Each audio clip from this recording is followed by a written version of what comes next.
క్షేమాలతో ఉంటాం. గురువుగారు మరో ఉత్తరం చూద్దామండి. తులసి గారు పంపించారు నిజామాబాద్ నుండి.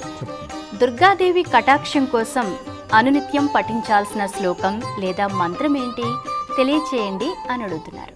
గురూపదేశపూర్వకంగానే స్వీకరించాలి. ఇది శాస్త్ర విధి. మంత్రాలు అనేటటువంటివి గ్రంథస్థంగా ఉన్నటువంటి గ్రంథాల్లో చూసి చేసుకోవటం కానీ, ఎక్కడో విని ఎవరో పలుకుతూ ఉంటే విని చేసుకోవటం కానీ కాదు, సంప్రదాయబద్ధంగా స్వీకరించి చేసుకోవాలి.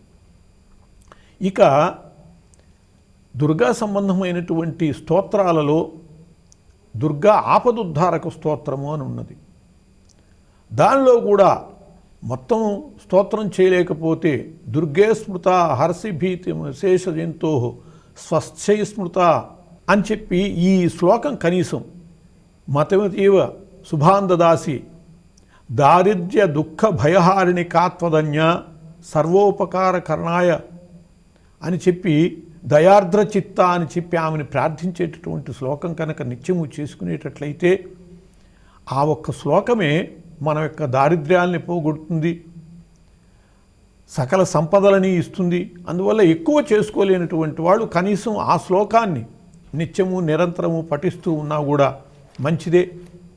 అట్లాగే దుర్గా నామస్మరణ కూడా మనకి అదృష్టాన్ని కలిగిస్తుంది. రాహు దోషాలని ఈ దుర్గకి సంబంధించినటువంటి స్తోత్రం పోగొడుతుంది. అందువల్ల అటువంటి దుర్గా స్తోత్రాలు, దుర్గకి సంబంధించినటువంటి అనేక రకాల ప్రార్థనలు ఉన్నాయి. నామాల్లో కూడా విష్ణు సహస్రనామేభ్య శివనామైకముత్తమం, శివ సహస్రనామేభ్య దుర్గా నామైకముత్తమం అని చెప్పి విష్ణు సహస్రనామం 1000 నామాల కంటే ఒక శివనామం శ్రేష్టంట, 1000 శివనామాల కంటే ఒక దుర్గానామం శ్రేష్టంట. కాబట్టి అటువంటి దుర్గానామాన్ని, ఒక్క నామాన్ని మనం నిరంతరము చేస్తూ ఉన్నా కూడా అదే మనకి మహామంత్రంగా, జపంగా అది మనకి శక్తినిస్తుంది, ఫలితాన్ని ఇస్తుంది. కాబట్టి అలా చేసుకోవచ్చు, శ్లోకాలనైనా చేసుకోవచ్చు.